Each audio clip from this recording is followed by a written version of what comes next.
नमस्ते, good morning. मैं doctor सावी भटनागर। मैं एक डेंटल सर्जन हूँ और आज मैं आप लोगों से बात करना चाहूँगी टूथपेस्ट के बारे में। बहुत ही अच्छा टॉपिक है ये टूथपेस्ट। हम जनरली डेंटिस्ट के पास जाते हैं, ग्रोसरी शॉप्स पे होते हैं तो हम बहुत सोचते हैं कि हमें किस तरह का टूथपेस्ट यूज़ करना चाहिए या कौन-सा टूथपेस्ट हमारे लिए अच्छा है। तो मैं ये बताना चाहूँगी कि टूथपेस्ट सारे ही अच्छे हैं। ऐसा कुछ नहीं है कि कोई कोलगेट आप यूज़ कर रहे हैं तो वो अच्छा नहीं है या कोई और आप यूज़ कर रहे हैं वो अच्छा है, ऐसा कुछ भी नहीं होता है। टूथपेस्ट किस तरह से हम डिफरेंशिएट करते हैं, कौन-सा हमें यूज़ करना चाहिए, depends on your medical and health conditions. हमारे ओरल हेल्थ कंडीशन के बेसिस पे हम देखते हैं कि ये टूथपेस्ट हमारे लिए अच्छा है या नहीं है। दूसरा एक और पॉइंट कि हर एक पर्सन के लिए टूथपेस्ट अलग होता है। ऐसा नहीं है कि हम अगर घर के 5 मेंबर्स हैं तो पाँचों की पाँचों के लिए टूथपेस्ट सेम होगा। बच्चों के लिए हम टूथपेस्ट अलग यूज़ करते हैं, बड़ों के लिए जिनकी ओरल हेल्थ कंडीशन अच्छी है उनके लिए हम एक टूथपेस्ट यूज़ करते हैं और किसी को कुछ प्रॉब्लम है लाइक ब्लीडिंग गम्स की प्रॉब्लम है, सेंसिटिविटी की प्रॉब्लम है, उनके लिए हम अलग तरह का टूथपेस्ट यूज़ करते हैं। तो मैं आपको आज बताऊँगी कि किसके लिए कौन-सा टूथपेस्ट यूज़ करना चाहिए।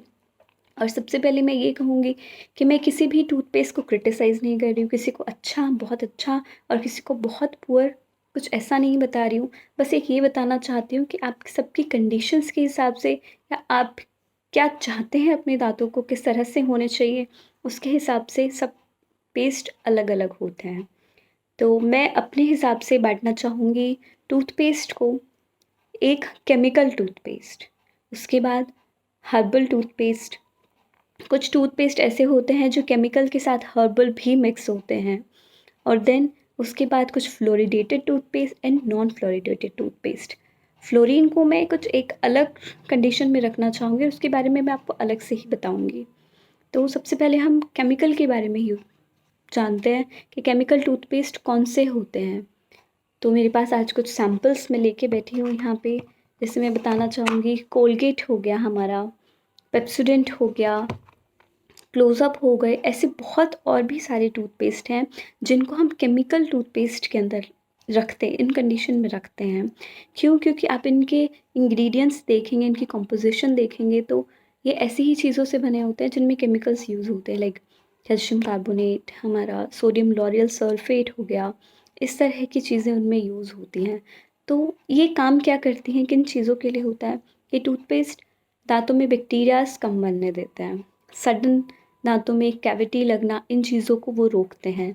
बैड ब्रेथ, स्मेल आना मुँह की, उन चीज़ों को रोकते हैं। और एक और चीज़ दाँतों में शाइन के लिए, एक अपर लेयर सरफेस को बहुत अच्छे से ये पॉलिश करते हैं, शाइन करते हैं, उनके लिए यूज़ होता है।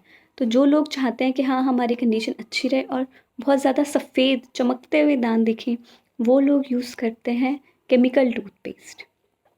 विद दैट हर्बल टूथपेस्ट किस तरह से यूज़, क्या क्वालिटी है उनकी भी। हर्बल टूथपेस्ट की क्वालिटी ये है कि वो आपकी नॉर्मल गम हेल्थ को, ओरल हेल्थ को अच्छा बना के रखते हैं। उनमें ये एडवांटेज नहीं होता कि वो बहुत चमक के लिए हम यूज़ करते हैं। उसको चमक के लिए नहीं, रेगुलर माउथ उसके लिए यूज़ करते हैं, रेगुलर पेस्ट के जैसे यूज़ करते हैं।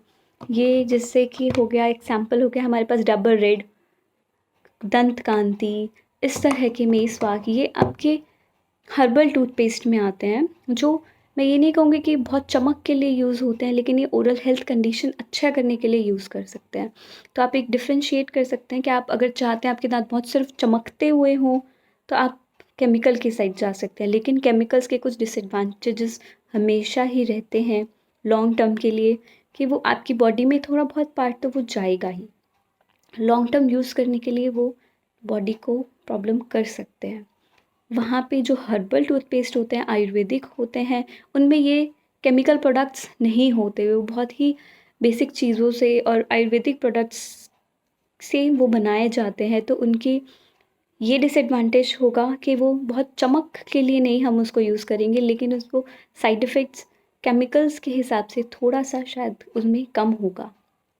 उसके बाद हम आते हैं फ्लोरिडेटेड और नॉन फ्लोरिडेटेड टूथपेस्ट। तो फ्लोरिडेटेड का मतलब क्या है कि फ्लोरीन कंटेंट कितना ज़्यादा है। हम कई एरिया में हम पानी पीते हैं, उसके अंदर फ्लोरीन की कंटेंट मात्रा कहीं जगह पे बहुत ज़्यादा होती है, कहीं पे बहुत कम होती है। तो फ्लोरीन चाहिए ही क्यों? सबसे पहले तो फ्लोरीन ऐसी एलिमेंट है जो हमारे दांतों को स्ट्रॉन्ग रखने में हेल्प करता है, कैविटीज़ लगने में उन चीज़ों को रोकता है, वो एक बहुत इंपॉर्टेंट रोल प्ले करता है इन सब चीज़ों के लिए। तो हम चाहते हैं हमारा फ्लोरिडेटेड और नॉन फ्लोरिडेटेड इस बेसिस पे हो कि हमें अपने जो हम पानी पी रहे हैं उसकी मात्रा में देखना पड़ेगा कि फ्लोरीन कंटेंट कितना ज़्यादा है। अगर बहुत ज़्यादा फ्लोरीन कंटेंट ऑलरेडी है हमारे पानी में, तो हम फ्लोरीन कंटेंट वालों में नहीं जाना चाहेंगे। जो फ्लोरीन जिनके अंदर टूथपेस्ट में है, आपको अपने टूथपेस्ट के इंग्रेडिएंट्स में पढ़ना पड़ेगा कि वो फ्लोरिडेटेड है या नॉन फ्लोरिडेटेड है। अगर पानी में फ्लोरीन की कंटेंट ज़्यादा है तो हमें नॉन फ्लोरिडेटेड टूथपेस्ट यूज़ करना चाहिए, और उसके अगेंस्ट जहाँ पे फ्लोरीन की मात्रा पानी में कम है तो हमें वहाँ रेगुलर बेसिस पे फ्लोरिडेटेड टूथपेस्ट यूज़ करना चाहिए। तो आप देख रहे हैं अलग अलग, यहाँ पे कुछ ये नहीं बताया गया कि कुछ डिसएडवांटेजेस है उसका, ख़राब है वो टूथपेस्ट, लेकिन ये बताया जा रहा है कि आपकी कंडीशन के हिसाब से आपको टूथपेस्ट चुनना होगा, रादर कि आप बहुत ही कोई फैंसी नाम के साथ जाएं या उसकी बहुत एडवर्टीज़मेंट बहुत अच्छी हो रही है तो आप उसको यूज़ करें। आप ये देखिए कि आपकी कंडीशन कैसी है, आप क्या चाहते हैं, उसके हिसाब से यूज़ हो। फिर बात आती है कुछ सेंसिटिव टूथपेस्ट की। सेंसिटिव टूथपेस्ट हम यूज़ करते हैं वो लोग जिनको झंझनाहट की प्रॉब्लम रहती है, हल्का ठंडा पिया हवा लगनी, ठंडा गर्म ये सब चीज़ें लगती हैं, या ब्लीडिंग गम्स की प्रॉब्लम आ रही है, उन सब में हम यूज़ करते हैं सेंसिटिव टूथपेस्ट। नॉर्मल टूथपेस्ट हम उनमें यूज़ नहीं करते हैं। फिर आती है किड्स के लिए, जो बच्चों के लिए हम टूथपेस्ट यूज़ करते हैं, बहुत सारे अलग अलग ब्रांड्स में आता है, कीरोडेंट हो गया आपका, कोलगेट में आता है, पिजन में आता है, बहुत अलग अलग ब्रांड्स में आती है। तो उनमें क्या होता है, फ्लोरीन की मात्रा बहुत कम होती है। हम बच्चों के लिए, बच्चे इंगल्प भी कर जाते हैं, खा लेते हैं कई बार, तो वो सब चीज़ें ना हो इसलिए हम नॉन फ्लोरिडेटेड टूथपेस्ट हम बच्चों के लिए देते हैं। बड़ों के लिए और बच्चों के लिए टूथपेस्ट बिल्कुल अलग अलग होता है। यहाँ मैं आपको और एक चीज़ बताना चाहूँगी कि हम कितना टूथपेस्ट हमें यूज़ करना चाहिए। जब हम बड़ों के लिए यूज़ कर रहे हैं तो हमें सिर्फ एक पी साइज़ का टूथपेस्ट हमें यूज़ करना चाहिए। पी साइज़ मतलब बहुत ही कम क्वांटिटी में यूज़ करना चाहिए। मैं आपको बताती भी हूँ कि हमें कितना यूज़ करना है और कितना यूज़ नहीं करना है। जहाँ हम देख रहे हैं बच्चों के लिए, तो हमें सिर्फ इस मात्रा में इतना सा हमें टूथपेस्ट बच्चों के लिए देना है। जो बहुत छोटे बच्चे हैं, 1-2 साल के बच्चे हैं, 2 साल से कम बच्चे हैं, और इससे भी कम हम टूथपेस्ट उनको देंगे जो 4-5 साल के बच्चे हैं। इससे ज़्यादा हम बच्चों को टूथपेस्ट नहीं देते हैं। और उसके साथ में हम बड़े, हमें कितना टूथपेस्ट यूज़ करना चाहिए, दिस मच। एक पी साइज़ का हम टूथपेस्ट हमें यूज़ करना चाहिए, इससे ज़्यादा टूथपेस्ट यूज़ नहीं करना है। ऐसा नहीं है कि हम भर भर के टूथपेस्ट करेंगे, बहुत ज़्यादा झाग बन रहा है इसका मतलब वो बहुत अच्छे से दांत क्लीन कर रहा है, नहीं। हम क्या यूज़ करते हैं, मैंने अक्सर लोगों को देखा है कि किस तरह से यूज़ करते हैं, वो ब्रश को पीछे से ले के आगे तक पूरा भर देते हैं इस तरह के। नहीं, दिस इज़ टोटली रॉन्ग। हमें इस तरह से टूथपेस्ट नहीं लेना है। बहुत छोटा पी साइज़ का टूथपेस्ट हम अडल्ट्स में यूज़ करते हैं, और ग्रेन साइज़ राइस के जितना छोटा सा हम बच्चों के लिए यूज़ करते हैं। तो मैं आशा करती हूँ आप लोगों को कुछ इन्फॉर्मेशन मिली होगी इससे, किस तरह का हमें टूथपेस्ट यूज़ करना है। और मैं बिल्कुल कहूँगी टूथपेस्ट से ज़्यादा टूथब्रश आप किस तरह से कर रहे हैं वो ज़्यादा मैटर करता है। किस टेक्नीक से आप ब्रशिंग कर रहे हैं वो ज़्यादा मैटर करता है रादर देन टूथपेस्ट की।